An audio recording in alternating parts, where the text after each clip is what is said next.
Alhamdulillah sudah Ustadz. Namun ada yang ingin saya tanyakan lagi Ustadz.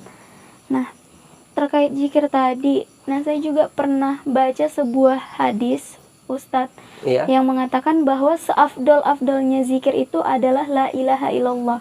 Nah, bagaimana dengan zikir Allah ini? Apakah zikir yang ini adalah zikir yang digunakan di akhir zaman sekarang Ustadz? Jadi fa'lam annahu abdul zikir la ilaha illallah, maka ketahuilah olehmu, i'lam, ketahuilah olehmu, abdul zikir la ilaha illallah. Ya, itu sudah benar. Pada masa itu dia begini. Jadi menceritakan sesuatu hal itu, kebenaran itu, dia kalau dia dikaitkan dengan cerita hadis, maka dia harus mengetahui asbabun wurud hadis itu. Kenapa di masa itu diajarkan zikirnya la ilaha illallah? Kenapa tidak Allah, Allah, Allah? Nah, itu kan pengetahuan ilmu. Karena dia ambil dari bahasa kata i'lam. Artinya ketahuilah olehmu. Kalau berbicara tentang pengetahuan ilmu, iyalah. Itu sudah benar. Kalau berzikir la ilaha illallah yang artinya tiada Tuhan, yang ada Allah. Nah, gitu. Artinya memang di masa dahulu itu, ya, orang yang berzikir la ilaha illallah itu, mereka memang dulu bertuhankan bukan kepada Allah. Mereka bertuhankan kepada Lata, Huja, berhala. Itu api yang disembah mereka, patung-patung disembah mereka. Sehingga ingatan itu di dalam dirinya, di dalam penglihatannya yang biasa dia menyembah patung, itu tergambar oleh dia. Makanya dikasihlah seabdol-abdolnya zikir untuk dia itu la ilaha illallah. Tiada Tuhan aku yang lama-lama ini, tiada Tuhan berhala ini, tiada Tuhan Lata ini, tiada Tuhan Huja ini. Yang ada illallah, Allah. Nah, begitu. Itulah artinya gini, kalau orang baru masuk Islam, dia baru beriman, abdol sama dia, itu zikirnya la ilaha illallah. Karena di situ ada kata isbat, ada kata menafikan. La ilah, la-nya itu la nafi, la yang mentiadakan Tuhan selain daripada Tuhan Allah. La-nya la nafi, menafikan Tuhan-Tuhan yang lain. Nah, kalau kata mengisbatkan di situ ada kata illah, illallah. Yang benar itu Tuhan itu ialah Allah. Makanya mereka menyebut abdul zikir untuk mereka pada masa itu la ilaha illallah. Fa'lam annahu la ilaha illallah. Itu sudah benar. Jadi itu kalau bercerita tentang i'lam, ketahuilah olehmu, pengetahuan ilmunya itu, ketahuilah gitu. Maka tiada Tuhan yang selain Allah. Nah, gitu. Itu di masa itu. Ini kalau kita, kenapa di akhir ini zikirnya Allah, Allah, Allah itu saya ceritakan. Gitu kan? Itulah adab. Jadi sesuatu, kalau kata afdol, ini ada kata lebih utama. Lebih utama lah di akhir-akhir zaman ini berzikirnya menyebut nama Allah, Allah itu. Kenapa? Karena kan kita sudah beriman. Karena orang yang, gini dia Aisyah, kenapa kita harus berzikirnya Allah, Allah, Allah di akhir zaman? Iya, karena sudah bertemu waktu dan tempatnya. Keutamaan itu ada bila mana bertemu waktu dan tempatnya. Bukan berarti zikir yang awal itu salah. Makanya ini cerita keseimbangan sebenarnya. Keseimbangan di awal dan di akhir. Di awal ya wajarlah mentiadakan Tuhan, yang ada itu Allah. Jadi kalau kita menyebut nama Allah, Allah, Allah dengan berzikir la ilaha illallah, itu semakna kata untuk dapat kita meluaskan bahasa untuk kita mengerti begini saja. Kalau dulu la ilaha illallah, tiada Tuhan, yang ada Allah. Kalau kita sebut Allah, Allah, Allah, Tuhan itu ada, yaitu Allah. Paham maksudnya? Kalau la ilaha illallah, tiada Tuhan, yang ada Allah. Kan Allah yang mau diisbatkannya gitu. Tiadakannya Tuhan yang lain. Itu kalau la ilaha illallah. Jadi kalau dia sudah langsung menyebut nama Allah, Allah, Allah, Tuhan ada, yaitu Allah. Nah, jadi dia mengadakan Tuhan yang ada, yaitu Allah. Kalau la ilaha illallah, dia mentiadakan Tuhan selain daripada Allah itu tadi. Mungkin penjelasan ini sudah mengertilah. Karena kan kita perintah ayat berzikir menyebut nama Allah, Allah itu untuk orang yang beriman. Orang-orang yang beriman kan sudah pasti dia sudah meyakini Tuhannya Allah, nabinya Muhammad sallallahu alaihi wasallam. Gitu. Itu kalau kita bercerita tentang keutamaan. Nah, keutamaan itu memang lebih utama kalau saya ditanya secara pribadi menurut konteks ayat dan hadis, lebih utamalah kita berzikir menyebut nama Allah, Allah, Allah di akhir zaman ini.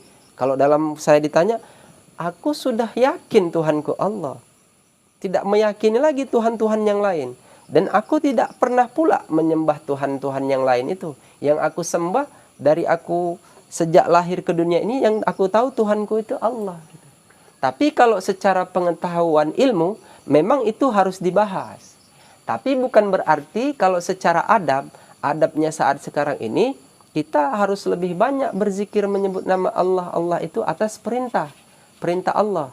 Jadi kalau dijumpakan, mana lebih utama, adab atau ilmu? Pasti orang menjawab, adab lah katanya. Iya, kalau kamu beradab tentang ucapan zikir di akhir-akhir zaman ini, banyak aja berzikir menyebut nama Allah, Allah itu. Karena perintahnya, ya ayyuhalladzina amanu dzkurullah zikron kasiron. Hai orang-orang yang beriman, berzikirlah kamu menyebut nama Allah, Allah dengan sebutan yang banyak-banyak.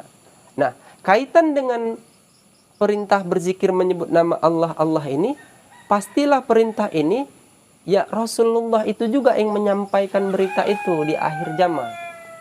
Makanya ada ayat bunyinya begini.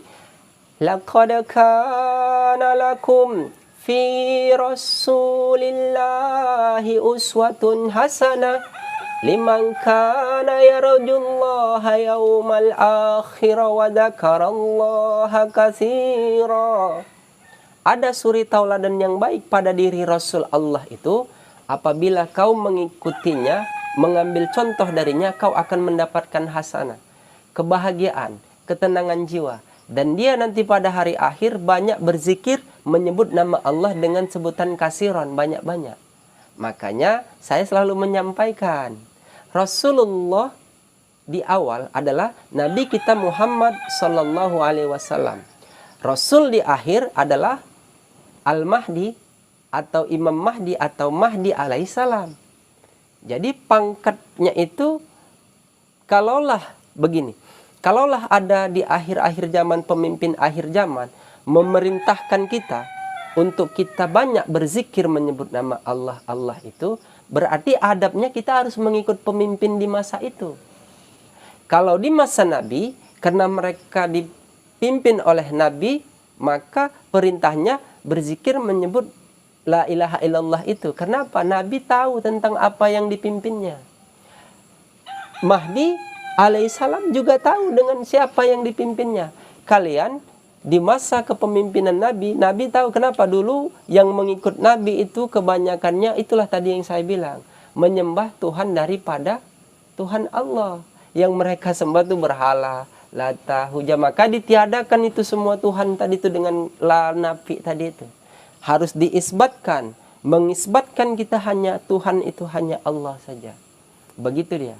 Sama itu kalau cerita waktu dan tempat lebih utama. Contoh begini Aisyah, kalau untuk orang di masa sekarang ini, kita tahu laki-laki lebih utama sholat di masjid gitu kan, agar mendapat derajat 27 derajat katanya. Iya kan? Kalau di rumah dia dapat satu saja. Baru pergilah dia sholat ke masjid.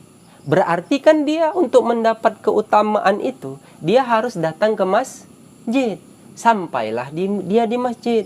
Sampai di masjid, ada keutamaan yang harus dia lakukan dulu. Apa itu? Sholat sunat tahiyatul masjid. Berarti kan dia menjumpai masjid dulu, baru bisa dia sholat sunat tahiyatul masjid. Karena tidak bisa sholat sunat tahiyatul masjid dilakukan di rumah. Paham ya? Nah, sampai dia sudah di masjid, ditunggulahnya waktu azan.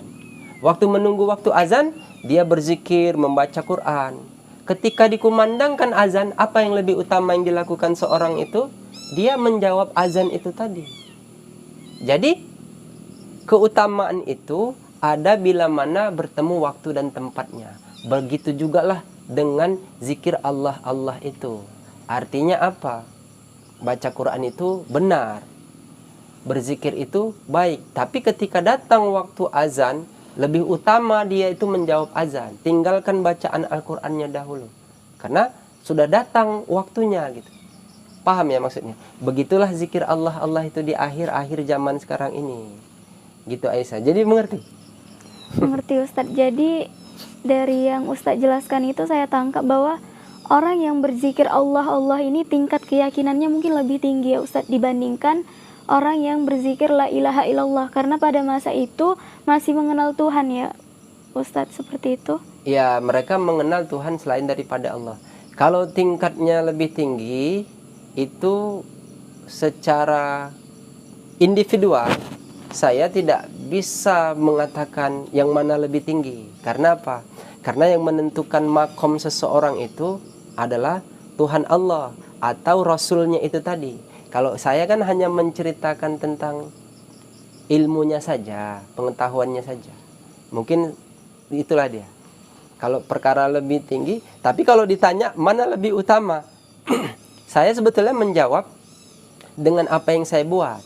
Tapi saya lebih meyakini di akhir-akhir zaman ini lebih utama amalnya berzikir menyebut nama Allah. Tapi kalau dikaitkan dengan orangnya, itu yang memiliki orang itulah yang lebih mengetahui, itulah Tuhan itu tadi. Pemimpinnya itulah yang lebih mengetahui siapa yang lebih tinggi derajatnya gitu. Itu cerita derajat atau cerita makom seseorang itu tadi. Nah begitu. Gitu ya, paham maksud saya?